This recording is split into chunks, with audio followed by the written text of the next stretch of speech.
Bien, entonces en la primera parte vamos a ver la siderurgia desde la perspectiva técnica, una serie de referencias que nos ayuden a entender por qué en Baracaldo se estableció la siderurgia y por qué se desarrolló hasta los límites que se desarrolló, haciendo que Baracaldo fuera conocido en el mundo entero por razón de su actividad siderúrgica. Comencemos por ver qué es la siderurgia. Lógicamente, los que hemos trabajado en la siderurgia es una cuestión que la conocemos, pero las nuevas generaciones, que esto ya es para ellos pasado e historia, conviene empezar por tener claro qué es la siderurgia. La siderurgia es una actividad industrial que mediante una serie de procesos térmicos, químicos, físicos y mecánicos transforman un mineral que se encontraba en las minas, en este caso en Arnábal, se encontraban en toda la zona de Triano, pasar a través de esos procesos hasta unos productos acabados en base a acero que de alguna manera nos los encontramos en toda nuestra vida cotidiana y sin los cuales digamos que las cosas serían muy distintas, y de ahí que la siderurgia sea una actividad estratégica de todos los países que, aunque resulte un poco incómoda, contaminante, etc., ningún país se permite el lujo de no tener una siderurgia propia. Vamos a ver, como decía antes, dos partes en la charla. En un primer lugar, vamos a ver los factores técnicos que hicieron posible que en Baracaldo se instalasen las siderurgias, y después pasaríamos a los factores ya humanos y sociales.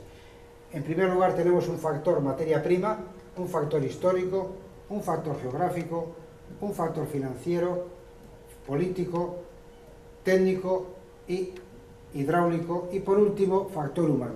Todos estos factores concurrieron en la historia pasada de Baracaldo. Vamos a ver primero entonces materia prima, el factor materia prima. Cuando alguien quiere establecer un proceso de fabricación de algo, necesita partir de unas materias primas. En nuestro caso, la materia prima básica, fundamental de la siderurgia es el mineral de hierro, que es donde está el hierro incrustado y en combinación con otros elementos, y los tenemos en las minas. Otro elemento básico como materia prima es el carbón. Originalmente en nuestros montes existían grandes masas forestales que permitían elaborar el carbón vegetal para calentar ese mineral y hacer que saliera el hierro. Cuando no fue posible esto, y también cuando ya se desarrollaron otras tecnologías como el horno alto, que no se podían hacer a base de carbón vegetal y había que hacer con carbones fósiles, fue necesario traer carbones de otras cuencas hulleras, bien sea del Estado o bien sea de fuera, para poder alimentar nuestros hornos altos.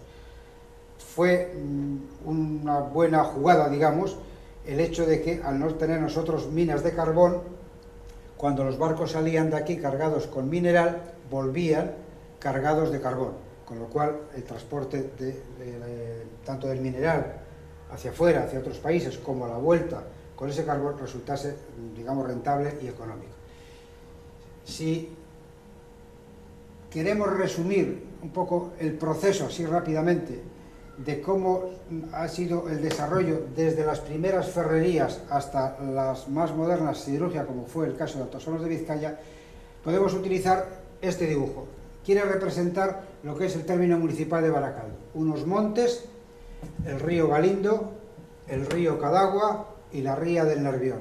En este entorno se fue desarrollando todo ese proceso siderúrgico que yo antes me he referido a siglo y medio, digamos, dentro de lo que fue el periodo ya de industrialización. Pero desde muy antiguo, lo que existía aquí, lógicamente, eran, lo que he dicho antes, las minas de hierro, existían masas forestales, arbóreas, que permitían hacer el carbón, teníamos unos ríos, nuestra pluviometría es abundante, se forman ríos, no son muy caudalosos, no son muy grandes, pero había bastantes ríos.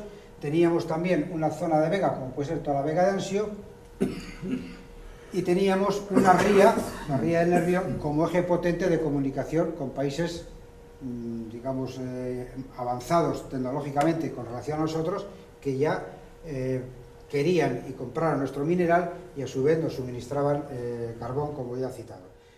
Pues empiezan a aparecer las pequeñas ferrerías de montaña inicialmente, luego bajan a las vegas, a los ríos, para aprovechar la fuerza del agua para mover los martinetes y elaborar los productos.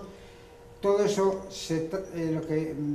la producción, digamos, de estas ferrerías es transportado con carros, con bueyes, etcétera, hasta lo que se llamó el puerto de Ugarte, en el río Galindo, y a través del río Galindo, remontando la ría y entrando por la ría de Asúa, se distribuía ya los productos que se fabricaban hacia todo el duranguesado. Es la ruta que hoy conocemos como el corredor del Chorí-R, pues por ahí va. Esto, digamos, que era históricamente, desde muy antiguo, los romanos ya en el siglo II ya citan los minerales, los montes de hierro que teníamos aquí. Bueno, pues desde entonces funcionaban estas ferrerías primitivas. Lo que ya ocurrió posteriormente fue que tras el boom de la minería fue necesario, no ya con carretas de bueyes venía al puerto de Galindo, de Ugarte, sino que construir una serie de ferrocarriles que nos trajeran el mineral que estaba en los montes hasta la ría, y concretamente a la zona de Luchana. Se construyeron 3 ferrocarriles, la Luchana-Mení, la Horconera y la Franco-Belga. Los 3 concurrían prácticamente en muy poco espacio, 500 metros, 600 metros, en el muelle de Luchana, y aquí es donde se embarcaba y salía todo el mineral de hierro que se vendió hacia otros países, porque a través ya de la ría, del Nervión, iba a países, como digo, que querían nuestro mineral porque tenía una particularidad, y es que estaba exento de fósforo. Tenía una gran riqueza, exento de fósforo, que era lo que permitía utilizar las nuevas tecnologías que salieron a mediados del 19 de los convertidores BSM, etc. Entonces ya tenemos, digamos, como dibujado cuál fue el proceso de la implantación primitiva, preindustrial, de la siderurgia en Baracaldo.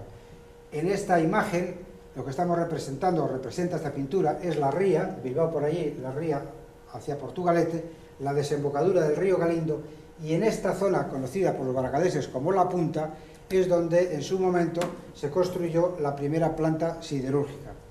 Era la familia, el jardín, la finca de la familia Orbegozo, y aquí en esta zona, luego lo veremos mejor en una imagen, aquí es donde se implantó la primera siderúrgica integral de España, con tecnología moderna, hornos altos, que hizo que Baracaldo empezase ya a aparecer en la historia de la siderurgia española, por supuesto, pero también mundial. Aquí vemos un poco mejor ya lo que quería representar esa pintura.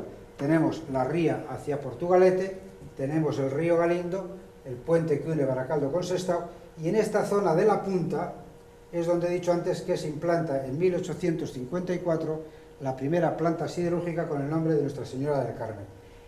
A partir de aquí es donde ya se va desarrollando toda la industrialización.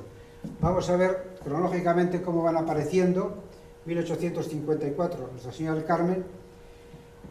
Posteriormente, ya en esta pastilla de terreno que se gana a la ría cuando se encauza, aparece en 1879 San Francisco de la Mudela. Posteriormente, en otro extremo, ya digamos territorio de Sestao, del concejo de Sestao, aparece la Iberia, y la cuarta planta siderúrgica, no todas integrales, cada una tenía unos procesos distintos, ya aparece la Iberia. Hay que pensar que en esta misma pastilla estaban situados los astilleros del Nervión y la Sociedad Española de Construcción Naval. Entonces hay que fijarse cómo en tan poco terreno se concentró una gran actividad industrial que posteriormente se fue extendiendo hacia el Valle de Trapagarán con fábricas de bienes de equipo, bien sea por la zona de Asúa hacia la zona, como he dicho antes, también del Duranguesado. Con esta realidad que fue pues, mediados del siglo XIX y finales de ese mismo siglo, nos encontramos con que nada más comenzar el siglo XX, 1902, se juntan las 4 empresas y constituyen Altos Hornos de Vizcaya, que estuvo funcionando hasta 1998. Bien, estábamos en el factor geográfico, hemos visto cómo se fue desarrollando desde los montes, las minas, las vegas, los ríos. Nos encontramos con que cuando ya en la parte baja de Baracaldo, toda la zona que los jóvenes conocen o conocéis como zona urban, todo eso y la parte de Sestao que hemos visto, con la Iberia, la Vizcaya, etcétera, ya estaba todo saturado. Altos Hornos quiere avanzar en el proceso de ir desde el mineral hasta los productos acabados, quiere hacer bobinas de laminadas en caliente, no tiene terreno, no tiene espacio geográfico en la parte baja de lo que hoy decimos la zona urbana, y se fija en la Vega d'Anxo. Aquí tenemos esta foto de la Vega d'Anxo, es de 1962, por lo tanto son hace 50 años. Bueno, pues en este territorio, en este espacio geográfico, Altos Hornos avanza en su proceso y construye el tren de bandas en caliente. Seguimos teniendo la avenida Euskadi. Hoy en día, esto tampoco existe ya, esto se quitó en 1995, y lo que todos los jóvenes baracaldeses conocéis hoy en día, aquí está el BEC. Entonces ya veis cómo hay un proceso en muy corto espacio de tiempo, os hablo de 1962, ahora pasa de huertas a una fábrica y de una fábrica a una feria de exposiciones. Vamos a ver otro factor, el factor técnico. Ya he citado algo antes. Se empiezan con unas ferrerías muy preindustriales, muy primitivas, en los montes, tongadas de mineral, tongadas de carbón vegetal, se le da fuego y a 800-900 grados empieza a sudar, digamos, a fundir el hierro, y obtenemos unas tortas de hierro que es de una muy baja calidad, de poca dureza, se oxida mucho, pero para las aplicaciones que en su momento tenían, armas para la guerra, herramientas para la agricultura, era suficiente. Avanza esa tecnología, esto que podría ser el primitivo horno alto, va desarrollándose ya a más capacidad, mayor dimensión, admite mayores temperaturas, y ese acero que se obtenía tanto en las ferrerías de montaña como luego en las de ribera, esta es una imagen de la ferrería del Pobal, lo que se le hacía era pues machacar para darle forma a la pieza de acero a base de aprovechar la fuerza de los ríos. Pero en este proceso de avance tecnológico nos encontramos ya finalmente, y esto es lo que se implantó, no es este lógicamente, este es posterior, pero lo que se implantó en Baracaldo con esa primera fábrica del Carmen en 1854 ya fue el procedimiento hornos altos, con poca capacidad lógicamente, pero luego desde entonces hasta aquí, en esos 150 años, la tecnología, el factor técnico fue desarrollado. Pero ya vemos cómo ha habido un factor técnico que ha permitido desarrollar. Siguiendo con el factor técnico, nos encontramos con unos primitivos convertidores de arrabio, que es lo que se sale del horno alto, convertido para acero, con mejores características químicas, mecánicas, mayor resistencia, etcétera, en los convertidores Bessemer. Estos son el procedimiento que necesitaba un mineral de hierro sin fósforo, y ese era precisamente el que había en nuestras minas. Era el mayor coto minero de Europa con esas características.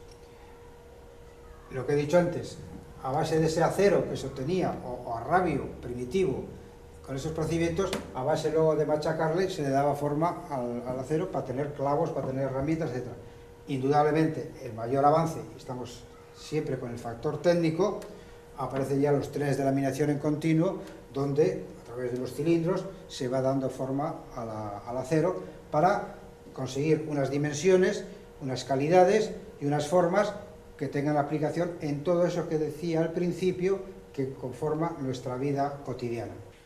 Siguiendo con los factores que propiciaron la implantación y desarrollo de la siderurgia en Baracaldo, nos encontramos con otro factor fundamental, el financiero, el dinero. Había terreno, había mineral, había vegetal, había carbón que lo traíamos de fuera, había un desarrollo tecnológico, pero hacía falta dinero. ¿Y con qué nos encontramos o se encontraron aquí?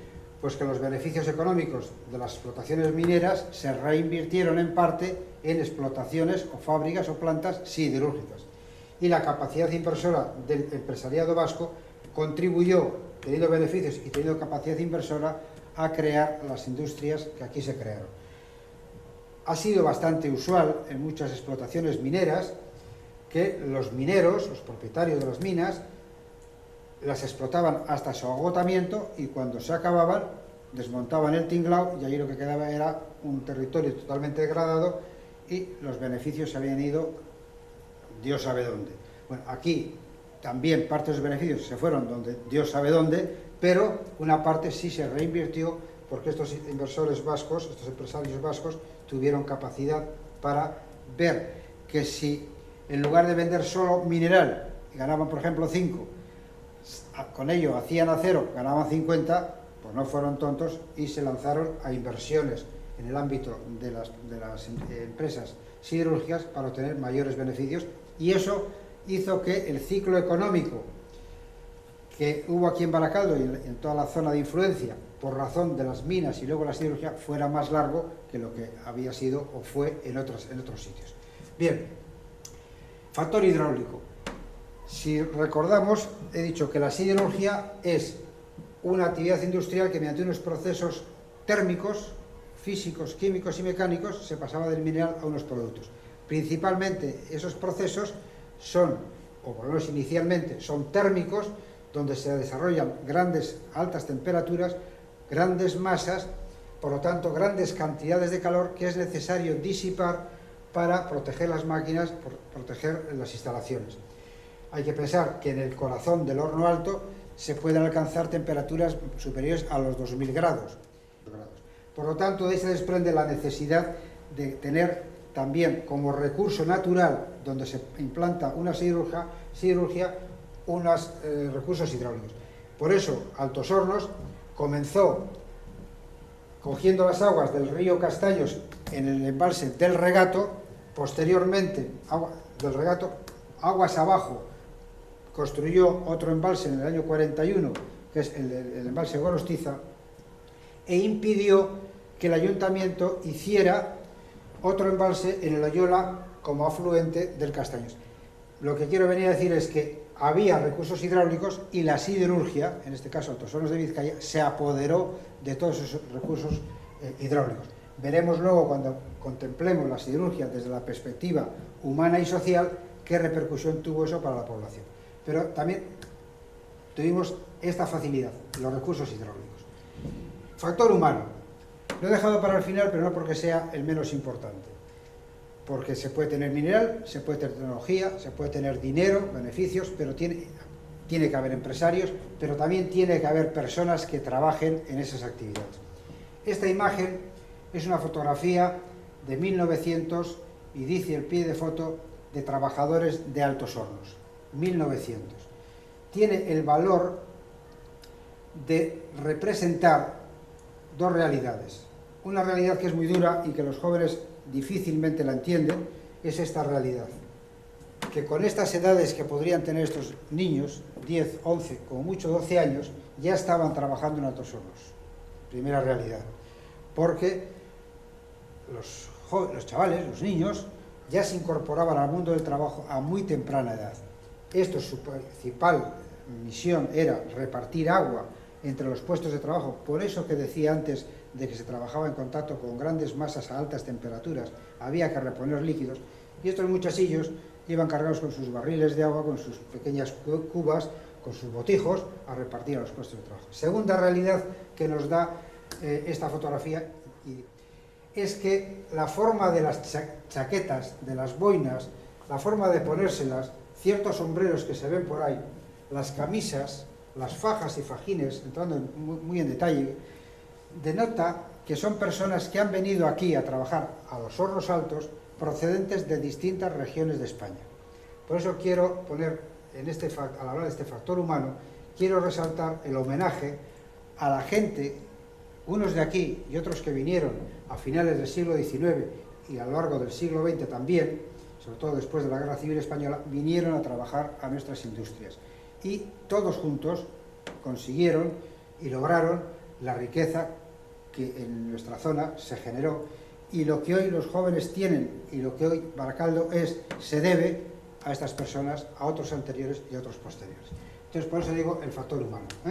Bien, entonces, por detalle, uno de estos niños, yo ahora no sabría decir cuál, pero yo sé que uno de estos niños era Anselmo Otaola, que casi nació y murió en Altos Hornos de Vizcaya, porque desde muy jovencito, con muy poquitos años, su padre le llevaba a la fábrica porque se quedó sin madre, y cuando tocaba trabajar de noche se lo llevaba y lo tenía en el taller. Conozco esa historia, le conocía a él, y bueno, lo pongo aquí pues como un referente por personalizar ya, en concreto, en una persona de las que aquí están. Pero el homenaje es en conjunto a todas las personas que a lo largo de los años han trabajado en la siderurgia. Bien, entonces esta es la primera parte que decía de la charla. la que hace referencia a los factores que hicieron posible que aquí se implantase la siderurgia y se desarrollase hasta el punto que se desarrolló, para tener una razón y una explicación por qué Baracaldo fue siderurgia. Pues porque reunió todos esos factores. Pero ante esa realidad ya se implanta la siderurgia en Baracaldo y empieza a afectar a las personas. Vamos a analizar y vamos a tener una ligera idea, por lo menos, de cómo Baracaldo vivió en la vida cotidiana, como digo, la presencia de la siderurgia. Bien, vamos a ir viendo algunos de esos aspectos. Yo en esta parte quisiera establecer como dos principios, que luego a lo largo de la intervención quedarán más o menos demostrados. Altos Hornos de Vizcaya fue casi todo para Baracaldo y la mayoría de los baracaldeses. Casi todo. Y otro, esto se lo di yo a un compañero, que decía, si se quiere escribir la historia de un baracaldés, se podría titular De la cuna a la tumba de la mano de Altos Hornos de Vizcaya. De un baracaldés común, un baracaldés, digamos, genérico, ¿no? Vamos a ver si estas dos cosas, a lo largo de lo que nos queda de charla, se cumplen las dos cosas. Parece un poco broma, esta última sobre todo, pero mirad, ya aprovecho a decirlo. Lo de la cuna luego veremos por qué. Lo de la tumba es muy claro, porque muchos trabajadores de ese factor humano que he dicho antes perdieron la vida en el puesto de trabajo. La siderurgia es una actividad muy agresiva, muy dura, con grandes temperaturas, decía, con grandes masas en movimiento y producía muchos accidentes y muchas personas murieron en el puesto de trabajo. Y hablando de la siderurgia, como es esta charla que hoy tenemos, pues realmente también hay que citar a esas personas como homenaje a ellas. Pero bueno, vamos a ir desarrollando un poco esta segunda parte. Los aspectos que voy a ir yo destacando, de en qué cosas influyó, pues veremos cómo afectó a la demografía, afectó a la cultura, afectó a la arquitectura y urbanismo, afectó a la vivienda y afectó a los servicios públicos de Baracaldo, por lo tanto, afectó a la vida cotidiana de los baracaldeses. También estableció un ordenamiento social en Baracaldo, copia en cierta manera de la jerarquización de la empresa de Altos Hornos. Entonces veremos las clases sociales, vamos a ver la actividad política, social y sindical que se generó aquí por razón de tener esa potente industria, la obra social que desarrolló o que desarrollaba Altos Hornos de Vizcaya, qué papel tuvo la mujer en Altos Hornos de Vizcaya y finalmente el sentido de pertenencia y de dependencia que los baracaldeses teníamos con relación a la siderurgia. Bueno, vamos a ver en qué medida me da tiempo a ver un poco todos estos aspectos, cómo se vivieron en Baracaldo. Primero hemos dicho la demografía. Mirad, si esta es la línea de crecimiento de la población de Baracaldo desde 1860 hasta el 2005, nos encontramos con que tiene unos cambios de pendiente totalmente, digamos, anormales para un crecimiento demográfico normal. El que sale del crecimiento vegetativo de nacimientos menos defunciones. Eso seguiría una línea ascendente, normalmente, pero con unas pendientes constantes. Porque, lógicamente, en ningún periodo de la historia, de repente se tienen muchísimos hijos o la gente no se muere y hace que crezca la población. Eso ocurre porque hay personas que vienen de otros lugares, de otras regiones, yo lo comentaba antes, a Baracaldo. Cuando digo Baracaldo, pues está a Bilbao, a toda la margen izquierda, toda la zona industrial, digamos, de aquí. Y vamos a ver que es así, porque vamos a ver cómo tiene relación estas variaciones en la demografía con el proceso de industrialización. Aquí tenemos entonces un primer ascenso, desde finales del 19 hasta la Guerra Civil Española, más o menos. Tenemos luego un periodo de estabilización por la Guerra Civil Española, este crecimiento fortísimo en este periodo posterior hasta 1985, y luego tenemos un decrecimiento. Y vamos a ver cómo esto se relaciona con el proceso de industrialización. Hay una primera, el boom de la minería, abolición del fuero vizcaíno después de la última guerra carlista, se empieza a poder exportar mineral fuera del territorio histórico de Vizcaya. Eso da lugar a que las minas se pongan en una explotación intensiva e industrial, y ya empieza a venir aquí mucha gente. El siguiente periodo es una primera industrialización porque, si recordáis, aquí ya se empieza a reinvertir los beneficios de la minería en la siderurgia y a desarrollarse todo el proceso industrializador. Aquí este estancamiento corresponde, ya lo citaba antes, a la Guerra Civil Española, hay que la cosa un poco estabilizada, y este otro crecimiento tan espectacular es lo que podríamos decir la segunda industrialización, cuando Altos Hornos pasó de unos procedimientos bastante técnicamente poco desarrollados, a partir de aquí empezó a desarrollar otros procesos ya de mayor calidad y sobre todo de mayor producción. Unos hornos altos que podían dar 300 toneladas pasaron a producir, digo al día, 300 toneladas al día, pasaron a producir 1000, y se montó un horno en el año 73 que producía 3000 al día, por lo cual eso requería más mano de obra y vivo más gente. Y finalmente, prueba de que la relación del crecimiento o decrecimiento demográfico está relacionado con la industria es que cuando empieza a bajar cuando empieza el proceso desindustrializador. Y aquí se empiezan a cerrar fábricas y finalmente se cierra también la siderurgia. Luego vemos cómo influyó claramente en la demografía del pueblo. Porque en todos los sitios hay una cultura autóctona propia del sitio, hay una foránea que llega, digamos, con esas personas que vienen, y se crea una cultura mezcla, enriquecida, en mi opinión, entre todas ellas, una cultura pues, que era la que tenía Baracaldo como consecuencia de esa mezcla de culturas. Aquí se empiezan a celebrar las fiestas de los burgaleses, la de los gallegos, la de los extremeños, los navarros,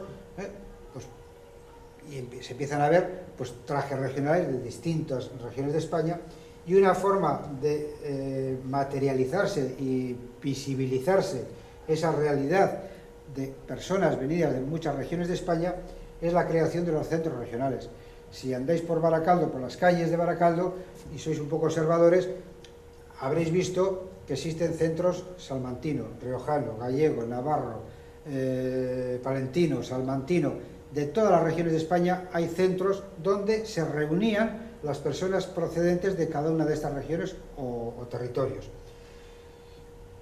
Lógicamente, además, estas personas, en un periodo en que el tema de la vivienda es un problema, luego veremos también eso, se organizan para crear sus propias viviendas. Y hay grupos de viviendas, urbanizaciones, promovidas por algunos de estos centros regionales, con lo cual hay grupos, urbanizaciones, zonas en Baracaldo donde viven, la mayor parte son gallegos, o casas que son de navarros, etcétera, etcétera. Por lo tanto, se organiza la cultura y, digamos, el hábitat también se condiciona por esta realidad.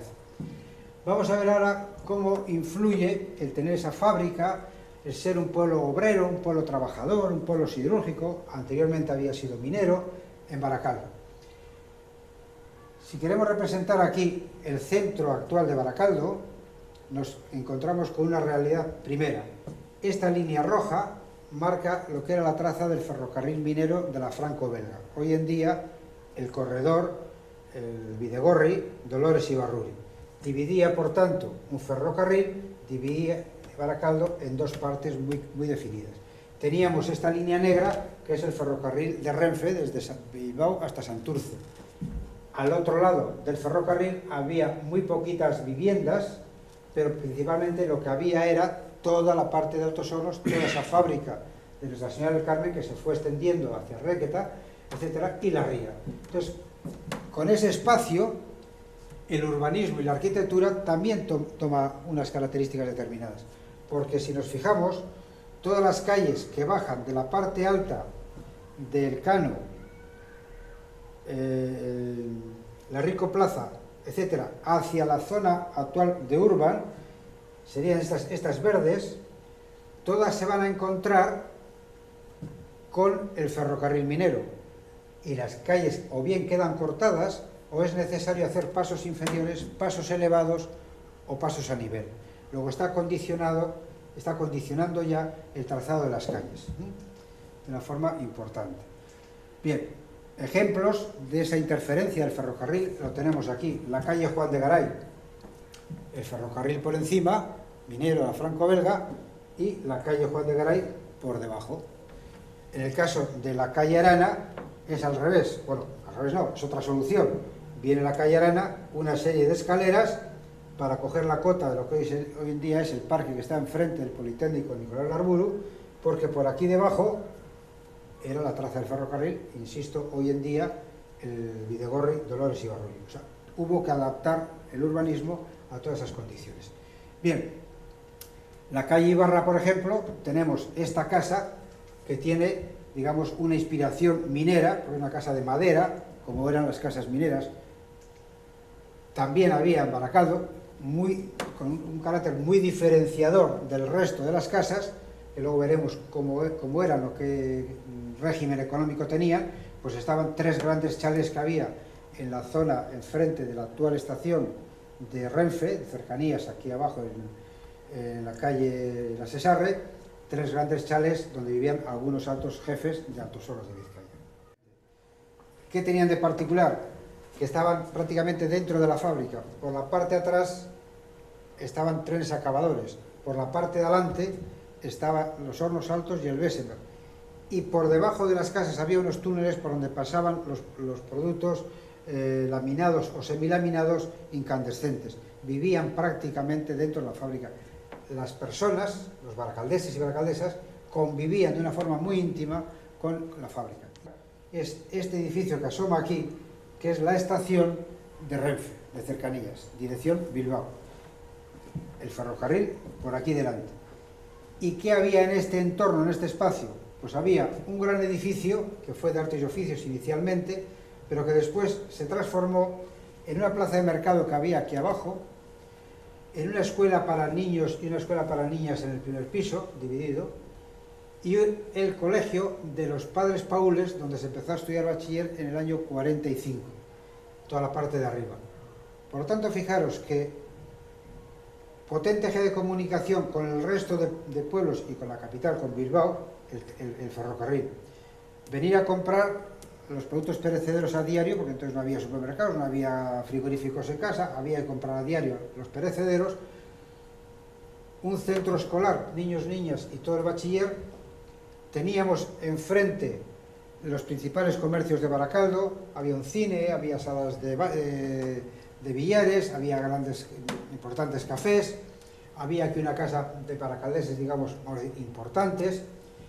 Aquí asoma el kiosco de la música, porque en esta plaza es donde la banda municipal y una cierta orquestina en algún tiempo, los domingos organizaba un baile donde se iba a convivir, y los jóvenes, los chavales, pues veníamos aquí a hacer los primeros escarceos amorosos de relación de chicos y chicas.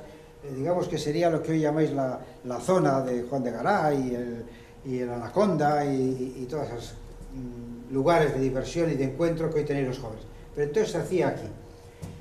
Y con toda esta realidad de concentración, de vida cotidiana, venía a comprar, venía a desplazarte, venía a estudiar, el cuarto socorro donde si te ponías malo te atendían estaba también en este edificio, con toda esta vida, con cine, con toda esta vida cotidiana, lo que había enfrente, dominando todo ello, era ese edificio que era no el ayuntamiento, que sería lo normal, en una plaza del pueblo, por decirlo de alguna manera, sino que eran las oficinas generales de Altos Hornos de Vizcaya. Y lo que asoma por la parte de arriba son los cascabeles de los 2 hornos altos y las chimeneas y las estufas. Y aquí no se ven por la altura, es donde estaban los convertidores Bessemer. Por lo tanto, fijaros que de toda esta área de convivencia, de vida cotidiana, inmediatamente íntimamente estaba la fábrica. Con lo cual, todos los gases, todo el ruido, etcétera, de la fábrica, se socializaba entre los baracaldeses y baracaldesas. Por eso se decía que Baracaldo tenía olor siderúrgico, porque olía a siderurgia, tenía color, el grafito, tenía sonido, el ruido de las soplantes, tenía luz, la iluminación que daban los convertidores, todo ello siderúrgico. Por eso Baracaldo era siderúrgico, y a los baracaldeses nos parecía la cosa más normal el ser un pueblo trabajador y siderúrgico. Bien, retomo. Vamos a ver el tema de la vivienda, porque si algo caracteriza a las personas es la vivienda, caracteriza en el sentido de necesidad que tiene que cubrir el tema de la vivienda. Y lógicamente cuando viene tanta gente de golpe y el crecimiento demográfico es tan grande como el que hemos visto, la vivienda es un problema. El tener vivienda para todos es un problema. ¿Cómo se empieza a resolver? Pues casas del alquiler para obreros. Quien tiene dinero de Baracaldo construye viviendas y las da en régimen de alquiler. Cuando no son suficientes, se realquilan las viviendas a razón de una familia por habitación, con aquella expresión que se usaba con derecho a cocina. Se agudizó más todavía el problema y salió el concepto de camas calientes. Una misma cama se alquilaba a 2 o 3 personas que dormían a relevos, porque a su vez en el Altos Hornos trabajaban también a relevo. Surgió de esta situación, como positivo dentro de la desgracia, todo el movimiento de cooperativas de viviendas, que luego voy a referir con un poco más de detalle. A partir de los años 40, después de la Guerra Civil, las viviendas de empresa, las empresas tuvieron que construir viviendas, también los ayuntamientos construyeron viviendas, ya estamos situándonos en la década de los 50, y en la década de los 60 empiezan los primeros constructores inmobiliarios, que son ya los que terminan de destrozar todo el casco urbano de Baracaldo, porque se agota todo terreno y ya no importa si las calles son derechas o torcidas, el caso es construir como sea. Bien, esto fue un poco el proceso, y de todo este proceso me voy a detener un poco con el tema de las viviendas de cooperativas, o llamadas casas baratas. En los años 20, comienzos de los 30, salen unas leyes, llamadas leyes de casas baratas, que ante esa precariedad que existía de las viviendas para la gente trabajadora, salen unas leyes, insisto, llamadas de casas baratas, que fomentan la construcción de viviendas en régimen de cooperativa. Los trabajadores se podían organizar en cooperativa para construir sus propias viviendas. Baracaldo fue pionera en ese movimiento. Sobre este dibujo, sobre esta vista aérea de Baracaldo, vamos a ver cómo se desarrolla ese movimiento. Perseguían el objetivo, acercar una vivienda en propiedad al obrero. Estaba viviendo en camas alquiladas, en habitaciones con derecho a cocina, de mala manera, pues el objetivo de acercar una vivienda en propiedad al obrero era el gran objetivo de las cooperativas. Insisto, fijaros ahí que este es el Bidegorri, Dolores Ibarruri, que fue la traza del ferrocarril, y vamos a ir viendo cómo aparecen en finales de los 20 y comienzos de los 30 distintas cooperativas. Y fijaros en qué lugares aparecen, ¿no? Porque es importante también ver dónde se van implantando dentro de lo que era el espacio geográfico de Baracaldo, Vamos a ir viendo cómo han aparecido por ahí arriba, ahora están apareciendo por aquí, la zona baja. Poco a poco van apareciendo distintas cooperativas de distintos números de viviendas, promovidos por distintos colectivos de trabajadores, unos de Altos Hornos, otros de los tranvías, otros de distintas también inspiraciones políticas, digamos. Hay algunas con un carácter nacionalista, otras con un carácter socialista. En fin, es toda una realidad que se va produciendo en Baracaldo. Bien, ¿dónde hemos visto que se han situado? El centro de Baracaldo, la Rico Plaza es esta. Aquí no se instala ninguna. ¿Dónde se instala? La más próxima es esta, que esta es la que está detrás del Politécnico Nicolás Larburu. El resto se van emplazando cerca de la trinchera del ferrocarril, unos terrenos que no son de gran valor. Y otras se instalan en la zona baja de Arteaga Beitia, donde también eran huertas, escombreras, digamos terrenos de poco valor. Pero después, en cierta manera, son las que conforman el ensanche de Baracaldo, porque luego las calles van a ir desplazadas precisamente hacia esas urbanizaciones que van saliendo en régimen, como digo, de cooperativas. Pero esto supuso para muchos baracaldeses y baracaldesas la gran solución para el tema de la vivienda. Se pasa de unas viviendas insalubres con gran hacinamiento a unas viviendas de diseño tipo inglés, lo que hoy llamamos chalés adosados, que parece que es el objetivo de todo ciudadano hoy en día. Bueno, pues esto ya se inventó en Baracaldo en los finales de los 20 y comienzos de los 30. La primera en 1920, por citarla, fue la cooperativa de casas baratas de La Constancia. Esto fue un grupo de trabajadores del ferrocarril de Bilbao a Santurce. Bueno, fueron 40 viviendas. Tuvo la particularidad de que los propios cooperativistas podían trabajar en la obra después de haber trabajado en el tranvía, su jornada laboral, iban a la obra a trabajar de peones y de esa forma podían contribuir también al pago de la vivienda, con su trabajo. Bien, después surgieron en Baracaldo otras cooperativas, como he dicho, lo hemos visto ahí situadas, La Felicidad, La Familiar, El Hogar Común, La Tribu, las baterías, en fin, fueron saliendo como he dicho, hasta 22 o 23 hay registradas. Bien, ¿qué pasó con los servicios públicos? Pues lógicamente esa explosión demográfica crea problemas. Y uno de ellos fue el agua, porque recordar que he dicho que Altos Hornos acaparó todas las aguas potables que había en nuestra zona y se quedó el pueblo sin agua potable.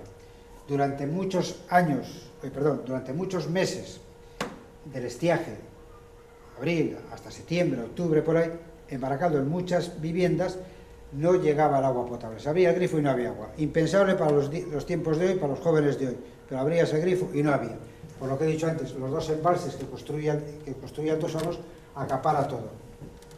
Entonces, no hay más remedio que ir a por agua a las fuentes. En esos meses del verano, la gente en Baracaldo, y me gustaría y os invito a que preguntéis a vuestras amamas y a vuestros aitites cómo realmente tenían que bajar a por agua a las fuentes en Baracaldo.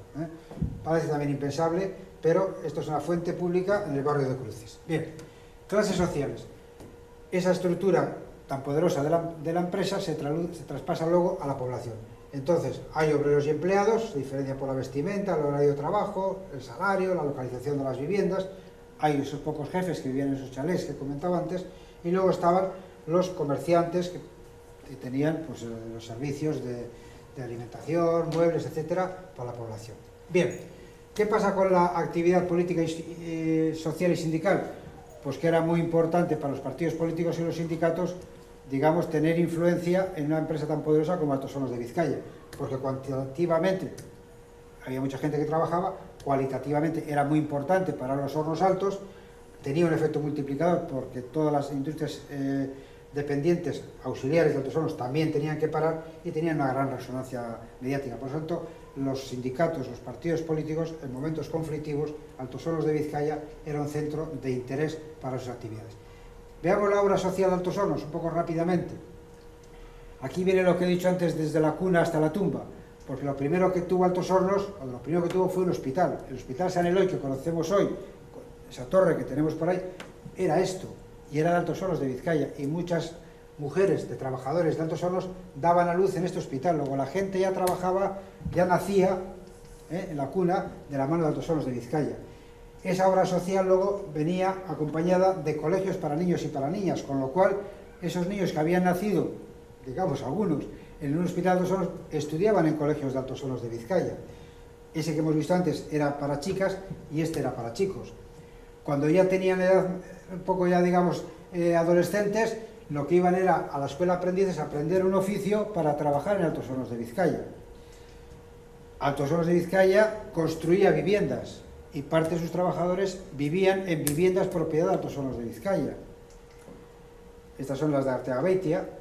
Además, y sobre todo en periodos de carestía de alimentos, como fue después de la Guerra Civil Española, Altos Hornos tenía un economato donde los trabajadores podían conseguir alimentos que no había en el mercado, que estaban racionados, a mejor precio. La mujer, brevemente, porque en los orígenes no tenía mucha presencia, en trenes de laminación para limpieza de chapas, en aseos, limpiezas, etcétera. Posteriormente, lógicamente, cuando ya la mujer se incorporó a las universidades, a carreras, etcétera, etcétera, ya fueron ocupando puestos de trabajo. Bien, vamos a ver un poco dos aspectos ya finales. Cómo Altos Hornos de Vizcaya, cómo Baracaldo, los baracaldeses, consideran que dependen, y tienen conciencia de que dependen de Altos Hornos de Vizcaya.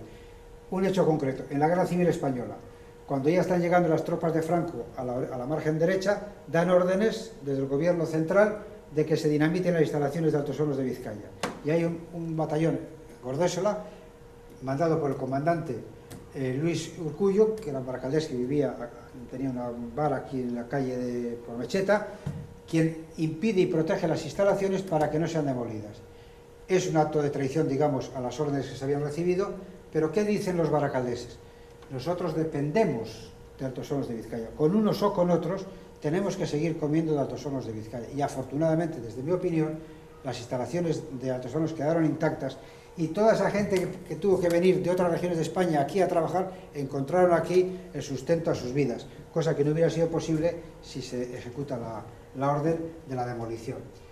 El otro es el sentido de pertenencia. Cuando final ya la década de los 90, comienzo de los 90, la crisis de la siderurgia mundial, empieza a pensarse que hay que cerrar Altos Hornos de Vizcaya, sale el sentido de pertenencia. Eso nos pertenece a los baracaldos, no nos lo pueden quitar.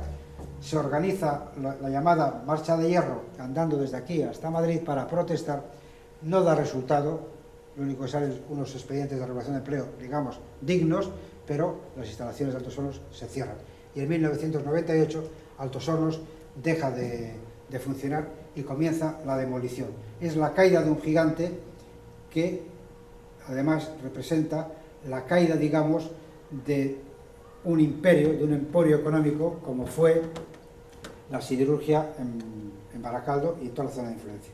Quedó finalmente en la zona de Sestao este espacio libre, que es el que se empleó para montar aquí la acería compacta de Vizcaya, la ACB, que es un poco el relevo industrial que ha quedado de todo el emporio de Altos Hornos de Vizcaya en nuestra zona. Bien, imágenes para el recuerdo. En Baracaldo queda este edificio, en las oficinas generales, que se ha convertido en una residencia para mayores, y la sala Inner, que está transformada pues, en un centro de vivero de empresas. Bueno, han quedado, digamos, como dos últimos vestigios físicos de toda esa posibilidad. Y ya tenemos un Baracaldo del siglo XXI, es vuestro Baracaldo, el de los jóvenes, lo que aquí era todo fábrica, hoy es la zona urban, toda la dársena de Porto, hoy en día, pues es unas zonas agradables, recuperadas ambientalmente, medioambientalmente para pasear. Nos han dotado de unas infraestructuras modernas, el BEC, el jardín botánico. Hay un proyecto, las nuevas torres de Luchana, que no sabe nadie cuándo se harán, por los problemas del boom inmobiliario. En fin, ya tenemos unas imágenes totalmente distintas, de un Baracaldo totalmente distinto, y como nueva imagen ya que representa, o es símbolo de la revolución comercial, porque si Baracaldo pasó de una vida agrícola y ganadera a una fase industrial, hoy en día eso se ha transformado y ha generado una revolución comercial con todo lo que está montado ahí en la zona de Zuazo, por ahí abajo, por Artegabeitia, por todo eso, con el Megapar, con los hoteles, centros comerciales, las picherías, en fin, ya todo que no se parece en nada, afortunadamente en principio, porque todo tiene que evolucionar, no se parece en nada a ese Baracaldo sucio, contaminado, que creó riqueza, dio puesto de trabajo, acogió a mucha gente que venía de otras regiones de España, como ya he dicho, pero que ya es un Baracaldo distinto, es un Baracaldo más luminoso, es un Baracaldo más abierto, más amplio, y es un Baracaldo que tiene futuro, lógicamente. No podemos pensar que tras la siderurgia no hay nada, todo lo contrario, pero ese futuro es vuestro, es un futuro que está en manos de las nuevas generaciones. Esas personas que vinieron aquí de otras regiones, insisto, desde mediados del siglo XIX y todo el siglo XX, hicieron un Baracaldo que os lo regalamos, que os lo damos, que lo transferimos hoy a las nuevas generaciones y que tenéis la obligación de cuidarlo, de respetarlo y de mejorarlo.